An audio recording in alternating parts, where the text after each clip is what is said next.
friends,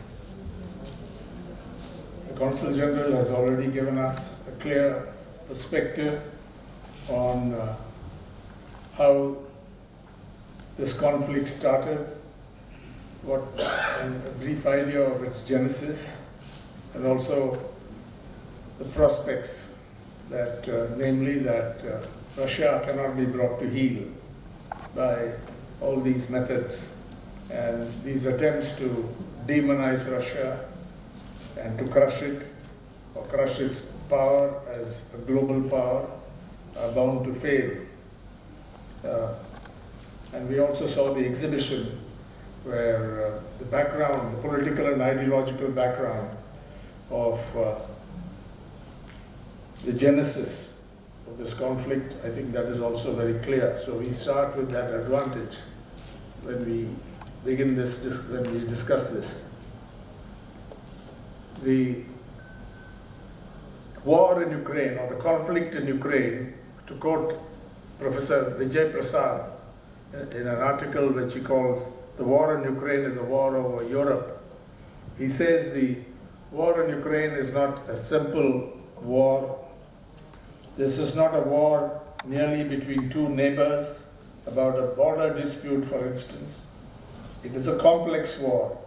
A war not only between Russia and Ukraine, but also a war that involves the United States and NATO, which is the Trojan horse of the United States.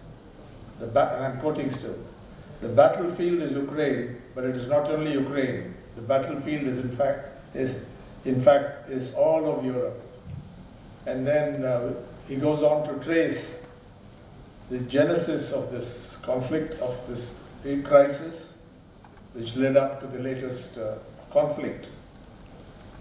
And it begins with the end of the Second World War, when the United States extended its military power through a series of what it called collective security arrangements. I won't go into the details of all that.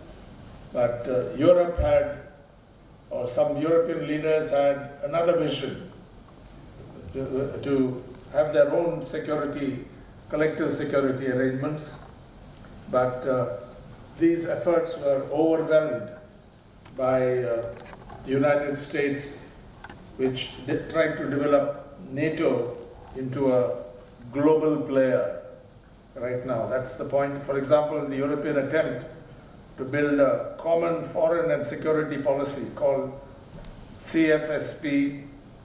And there are several plans in 61 and 62 and even later.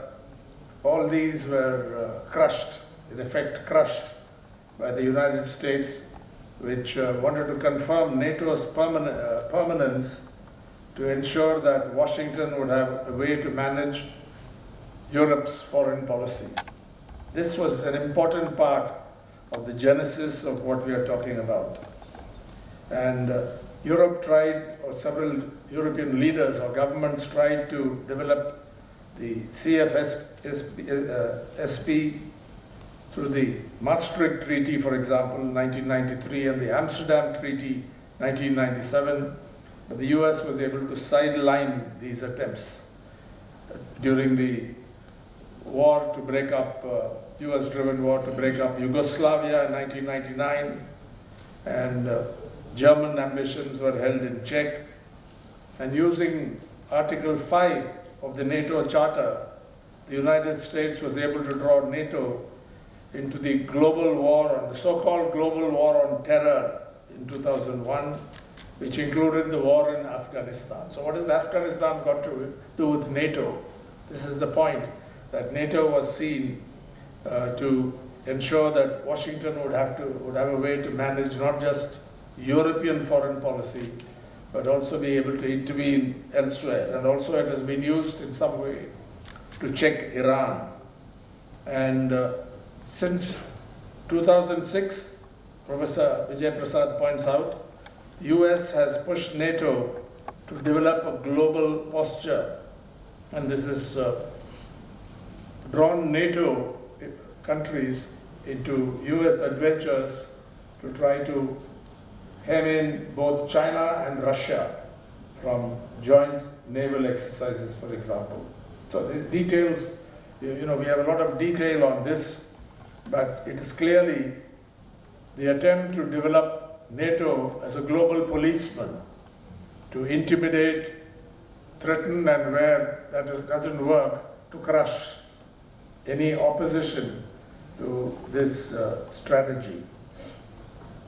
So I think that is a very important part of what we are seeing today. Now the conflict which began with Russian troops moving into Ukraine, nobody can be happy about the consequences of that, because it has involved a lot of devastation, a human toll, and there are also dangerously unpredictable consequences for Europe and for the world. And this, I think, is a fact of life. The only way to resolve this question, of course, provided Russia's strategic interests are assured, and those goals which pushed it into this operation in the first place are achieved to at least to a minimum or acceptable degree, you're not going to see an end to the tensions, if not the conflict itself. So the only way is to do it through dialogue, through negotiations, and that's not going to be easy. Now, talking about the Indian government's position, I believe that whichever government, whichever political party had been in power, they would have taken much the same position as the present BJP government has taken, and I think it is a sound response to this crisis. Because you saw that through a string of significant abstentions in the UN Security Council and the UN General Assembly, the International Atomic Energy Agency, and the UN Human Rights Council, taking a clear stand on resolutions condemning Russia's actions by maintaining a position of non-aligned equidistance without pointing fingers or naming names. This has not been easy. There's a lot of pressure on the government of India to move away from this position, but I think it is a sound thing they have done, the government, and there seems to be a political consensus among all major parties in India. There may be a few other voices which support the US ambitions or goals, but I think that this is a very positive factor for India, and this has helped stabilize India's foreign policy, particularly its relations with the Russian Federation. And of course, India has reaffirmed the general principles enshrined in the UN Charter and in international law, and through calls for a cessation of violence and a return to dialogue as the only answer to settling differences and disputes, however daunting that may appear in the moment, India has maintained this stability in its approach to this global problem. And the Russian explanation is very clear what it's all about, and I think it is best summed up in President Putin's address of 21st February 2022, and I quote, "Today, one glance at the map is enough to see to what extent Western countries have kept their promise to refrain from NATO's eastward expansion. They just cheated. We have seen 5 waves of NATO expansion, one after another. Poland, the Czech Republic, and Hungary were admitted in 1999. Bulgaria, Estonia, Latvia, Lithuania, Romania, Slovakia, and Slovenia in 2004, Albania and Croatia in 2009, Montenegro in 2017, and North Macedonia in 2020. And that's a very succinct presentation of what NATO has been doing during this period. How they cheated? Because they made promises. I think at the time of German reunification about how it won't go any further, but repeatedly, as President Putin said, they cheated. This is an indisputable fact. the relentless eastward expansion of NATO, violating promises made earlier by earlier regimes and administrations of the US and so on. And I think this fact is fairly well understood in India. Even if they don't know all the details, people understand what has provoked Russia into the current action which Russia presents as an effort to demilitarize and denazify and also consolidate the gains that it has made in a part of Ukraine, which has been subjected to brutal attacks by fascist forces. So I think I must also give credit to our professionals in India, our former foreign service officers and former military officers who belong to the armed forces, who have understood this relationship or have had direct experience in these strategic relationships with Russia and earlier the Soviet Union. I think this has been very well understood, which is why in India, although we are still exposed to propaganda from the West, completely one-sided, saying that how can Zelensky, who is Jewish, be a fascist or attracted to the fascistic ideology, be a Nazi and so on. This kind of trivialization, using just one name and so on. This is the kind of propaganda that we are still exposed to. Fortunately, as I read in the Indian media, I think there is still this kind of balance, because these professionals have been able to write articles and also explain, and I think we will hear from the next speaker as well.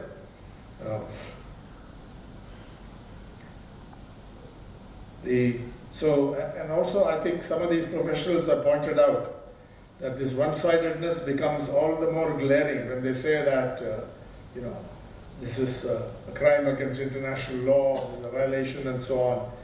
Who are you to say that? They point out that the United States and its NATO and the Western coalitions have invaded other nations, violated national sovereignty, and rained destruction and death on the peoples of several countries.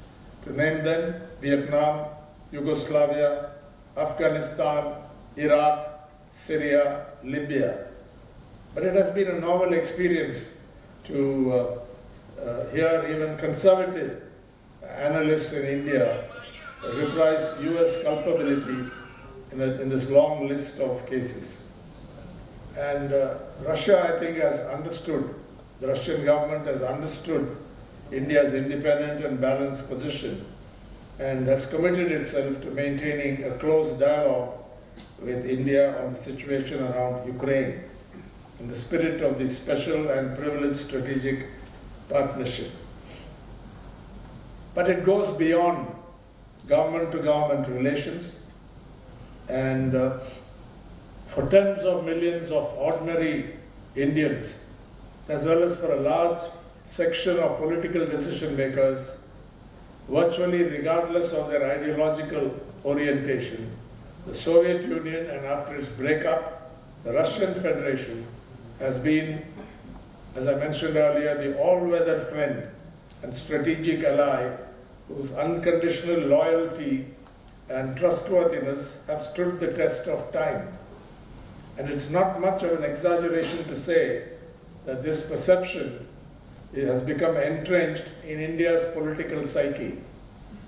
India's deep military, diplomatic, and political ties with the Soviet Union and now the Russian Federation are well known.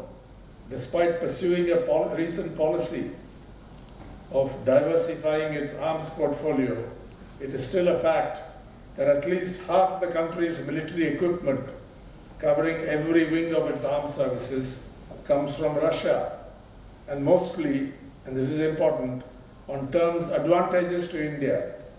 There are tanks, heavy artillery, anti-tank and anti-ship missiles, naval guns, radar and airborne early warning systems, fighter and transport aircraft, helicopters, a nuclear submarine, Russia supplies critical components of the BrahMos supersonic cruise missile system, which is the product of an Indo-Russian joint venture.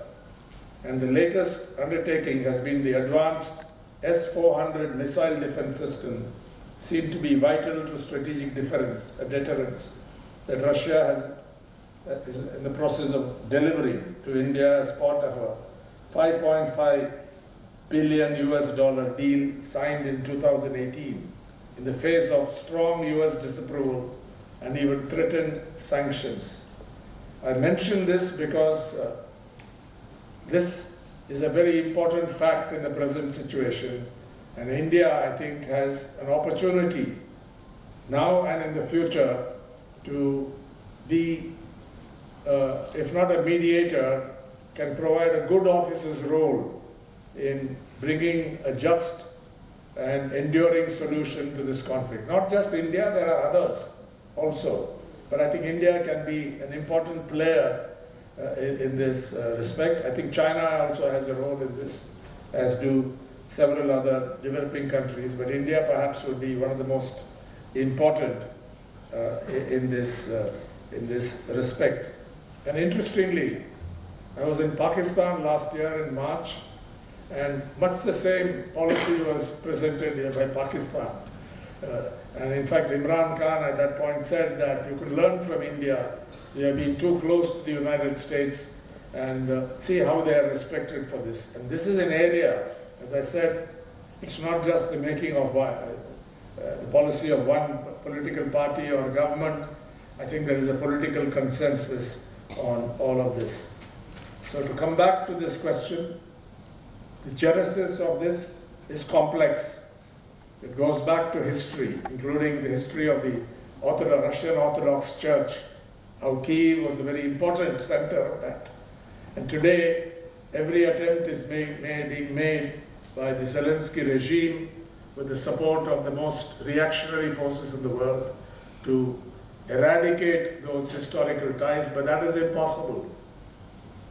The other part of the story is it's very unfortunate.